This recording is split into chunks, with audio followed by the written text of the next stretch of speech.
It has come to my attention that you enjoy pain and suffering. You want to know more about the Naruto Dream game that everyone would like to play, but that is also never going to happen because it's too ambitious, too big, too impossible. It's just way too expensive. And Naruto is over anyways. Now is the time of Boruto, which is not as successful, so whatever company holds the license, they won't take this big of a risk, ever. Now this is my 4th video on the Naruto Dream game, and you don't have to watch the previous ones. Each video works as its own little topic. For this idea that I've had marinating in my head for over 10 years. Yeah, that's a long time to live with this nightmare. But just to catch you up to speed, this would be an MMO where you'd create your own ninja, choose your starter village, and venture out into the world. I've talked about the combat system, tailed beasts, Kage and Kai, and today we're gonna talk about ninja ranks. From the academy all the way up to Jounin, maybe even become an ANBU, a rogue ninja, or the Kage itself, who knows? These are some of the options you would have in this Naruto Dream game, but no matter what your option is, why not wear something that matches your style? Get some of your favorite clothing from today's sponsor, Kaioken Clothing. This is an online store that gives you a ton of options that represent your favorite anime characters and shows. The Ninjutsu collection alone has t-shirts and hoodies inspired by Naruto, Sasuke, Rock Lee, and a lot more. Kaioken Clothing makes their own designs and they are exclusive to the store. My personal favorite section is their remix section, which takes concepts that you know so well and give them an alternate spin. Like this Akatsuki hoodie.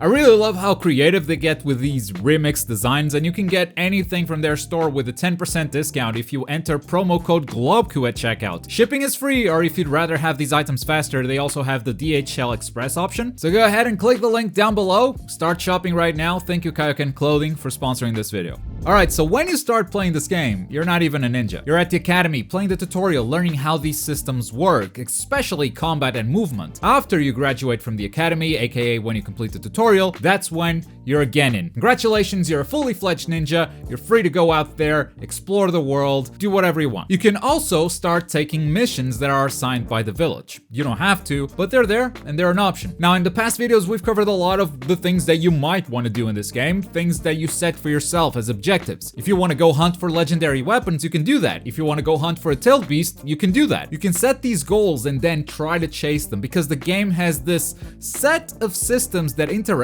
with each other, but are also built to give you the freedom to do a variety of things to become the dream ninja you always wanted to be. But if you don't really have any of these goals, there's a natural progression that the game will present to you, and that is increasing your ninja rank. As a Genin, when you go to accept missions, you'll see that there are some ranked missions that you can't accept yet. Your ninja rank isn't high enough, so you'll naturally want to unlock more. The thing is, missions are only a small part of the game. You can do virtually everything out in the world without ranking up. But if you're the type of player that craves that mission structure, which I'll be honest, I am that type of player too, then you'll be completing these missions, looking to rank up to unlock more missions that you can do. So how do you become a Chunin? You take the exam. I've mentioned this in the previous video, but exams should be server events. Let's say every 2 weeks there's a Chunin exam, and the exams would have different phases depending on how many people sign up for those exams. Let's say, for example, 2,000 people have signed up for this Saturday's Chunin exam. That's a lot of people. We gotta cut a lot of them off. So maybe this exam would have like 5 different phases before the exam concludes. If only 20 people signed up, maybe 2 phases would be enough. Now, the interesting thing about these phases is that they're different every time you take the exam. We can have our own version of the scroll exam, we can have races to test your mobility skills, we can have a good old tournament, heck, we can have a battle royale if we want to. Think of all the first-person shooter game modes you've seen throughout the history. We can make our own version of that in the Naruto Dream game. The possibilities are endless. So every 2 weeks, the exam would happen, and if you're available and you want to take it, you can take part of it. You just sign up at the appropriate time and try to make it through. These exams won't be easy for beginners. They will test skills that you actually need and will refine out there while doing whatever you want in this game. They will test your combat skills, your mobility skills, maybe even some sort of puzzle stuff to test your intellect. But if you fail the exam, it's not like you lose anything. There's a new one in 2 weeks, you can just try that again. Besides, being a Genin only locks you out of certain missions. The rest of the game is completely open. It's not gated by ninja ranks or anything. You can still learn new jutsu, you can still get new equipment, explore the world, get a tailed beast. Your ninja rank doesn't affect any of that stuff. But let's say you did rank up. You're Chunin now, congratulations. What now? Well, now you have more missions that you can tackle. Missions that are tougher, but that also bring in more money, meaning that you can upgrade equipment faster or just buy whatever you're looking to buy. Your life won't change that much if you're a Chunin, it just makes certain aspects of the game easier since you have access to more missions that give you more money.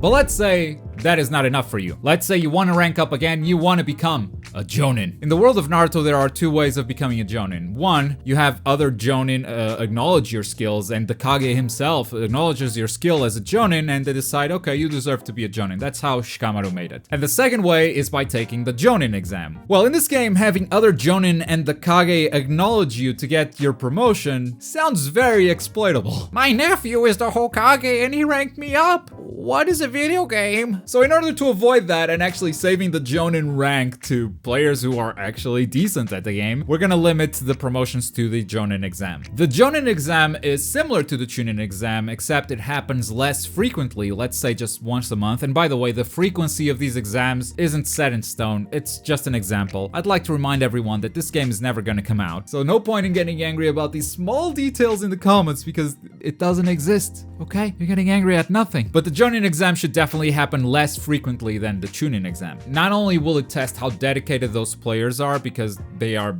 taking out the time of their lives and there's only one time per month that they can get promoted, it's also a way to bring those Chunin together into the exam because the number of Chunin will without a doubt be lower than the number of Genin. And even if we have the same type of events that we had in the Chunin exam, back in the Chunin exam you were competing against Genin, which means people that have completed the tutorial. That means pretty much everyone. For the Jounin exam, you're gonna compete against other Chunin, people that have already experienced the Chunin exam, made it through, and probably theoretically are stronger players. So these multiplayer focused phases that we talked about previously, they will be a lot harder in the Jounin exam without us even changing anything. Also, you never know which types of events will show up at these exams. I wouldn't say they are random. I think there would be someone in the dev team responsible for choosing which events are gonna happen each week, but they're not gonna tell you what they are. You've got to come prepared to take on anything. And once again, if you fail the exam, there will be another one next month. If you succeed, congrats! You are now a Jounin. Wow.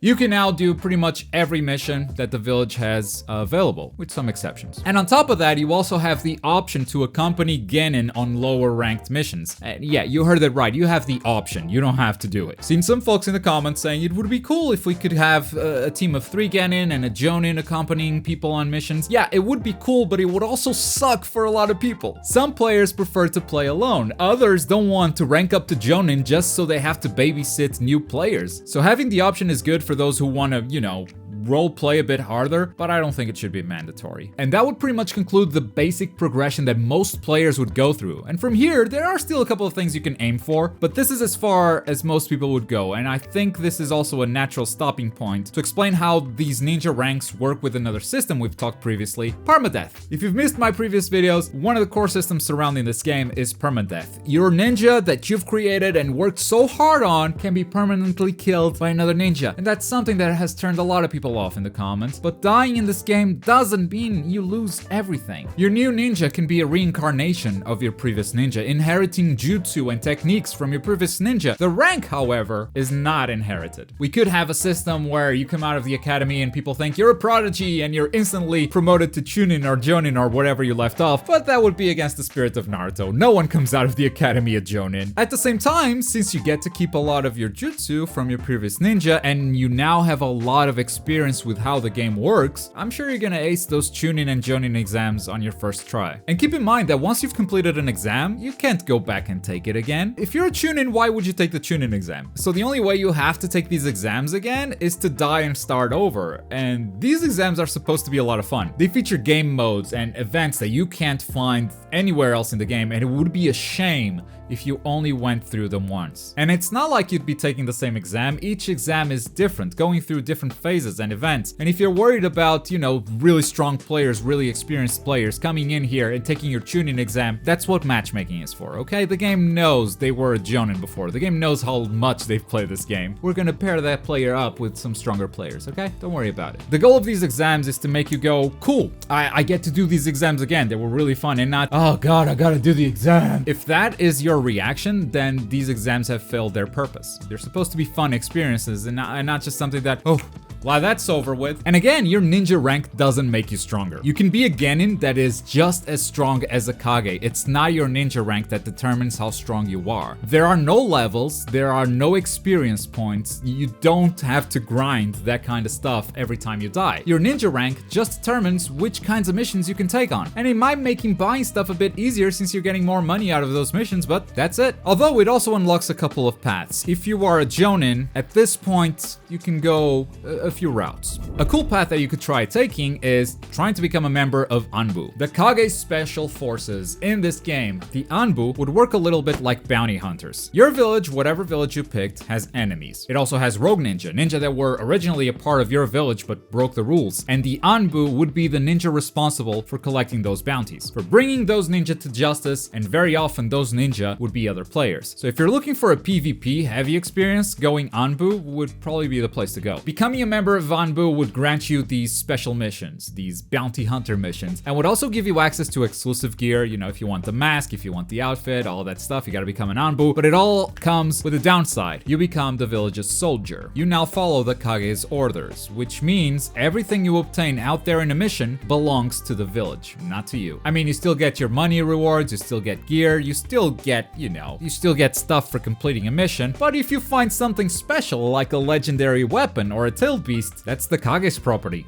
not yours. Now you can still decide to take it for yourself, but that would mean going against the rules. That would mean turning your back on the village and going rogue, and that's just one of the many ways you can become a rogue ninja. To go rogue, all you need to do is go against your village's principles. You can kill an allied ninja, whether it's a ninja from your village or from an allied village. Heck, even killing an enemy or any ninja can be considered a crime if your Kage, which is also a player, has decided to ban killing altogether because they're soft and they don't like the permadeath, so screw that guy. And you can go rogue at any point. You don't have to become an ANBU. You don't even need to rank up to Jounin. You can be a Genin and go rogue right away. That wouldn't be the smartest thing to do if you're a new player. If you already have some experience and this is like your third or fourth character, go for it. But as a new player, you're giving up on all the resources that your village gives you. You can't take on missions, you can't access the shops, you're banned from the village, and the ANBU is coming for you. That said, a lot of fans want to make their Akatsuki. My Akatsuki has black clouds, what up? So going rogue is definitely appealing to a lot of people. But in this game, there is no system that enables you to form a group like the Akatsuki. Having a clan system like that would actually be more limiting. If we keep it open, you have the freedom to leave your village, be labeled a rogue, and